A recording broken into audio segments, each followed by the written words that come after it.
یا کبھی ہم بعض دوستوں سے پوچھتے ہیں کہ آپ کہاں نظر نہیں آ رہے ہیں، تو وہ کہتے ہیں جی آج کل نوکری چھوٹ گئی ہے، کوئی دفتر میں پریشانی ہے۔ تو میں اسے بڑی حیرت سے سنتا ہوں کہ یہ جوان آدمی بیوی بچوں کا ہو کہ کس بےہودگوئی میں لگا ہوا ہے۔ تو میں اس کو کہتا ہوں نوکری چھوٹ گئی یا دفتر میں پریشانی ہے تو یہ خدا دور کرے گا یا کوئی اور کرے گا؟ تو خدا کو راضی کرنے کے لیے مسجد آنا ضروری نہیں ہے، آپ کو تو اذان سے پہلے آ کے بیٹھنا چاہیے، آپ کا تو کام زیادہ ہے۔ لیکن چونکہ دنیا پرستی کا لعنت ایسا سوار ہے کہ اس کو یہ فہم مل ہی نہیں رہا۔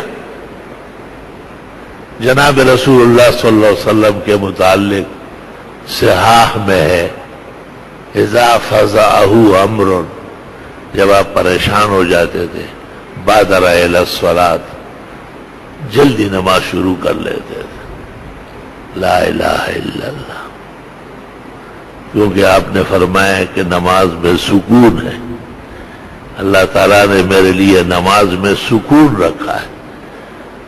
آدمی جب احکم الحاکمین کے سامنے کھڑا ہو جاتا ہے تو سارے جہان سے بے فکر ہو جاتا ہے، سارے غم ہم صدمے ختم کر دیتا ہے۔ اللہ اکبر، کیا مطلب ہے؟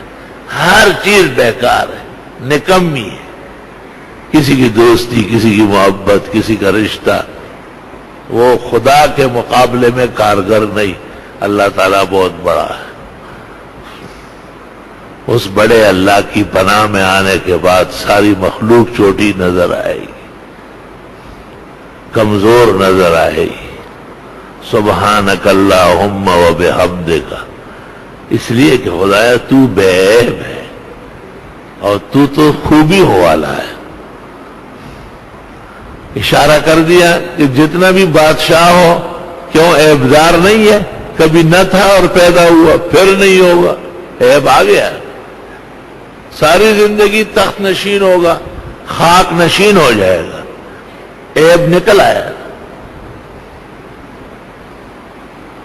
ماں باپ ہیں تو آج ہیکل نہیں ہوں گے، ان کا سایہ کب تک رہے گا؟ زمانے کا غوث اور قطب ہے، بہت بڑے صاحب ولایت ہے، لیکن ایک دن آئے گا جب جنازہ اٹھ جائے گا، قبر میں رکھ دیا جائے گا۔ پیغمبر نے صاحب دنیا لاڑو دا دنیا ویرانا نشو پہچا، دادا سے عالم لاڑو دا دنیا نا دا چایا دماغ تاغن دے ٹگار۔ رحمان بابا کہتے ہیں کہ پیغمبر صلی اللہ علیہ وسلم جیسی ہستی تشریف لے گئی، پھر بھی دنیا قائم دائم ہے۔ جب ایسے ایسے پاکان چلے گئے تو آپ اور ہمارے جیسے کمزور ایمان و اخلاق والوں کی کیا حیثیت ہے؟ لا الہ الا اللہ، استغفر اللہ واتوب الیہ۔ اللہ تعالیٰ کے نیک بندوں پر تکلیفیں تو آتی ہیں، تکالیف کے بارے میں اللہ نے کسی مخلوق سے معاہدہ نہیں کیا ہے کہ آپ پر تکلیف نہیں آئے گی، یہ قاعدہ یاد رکھیں۔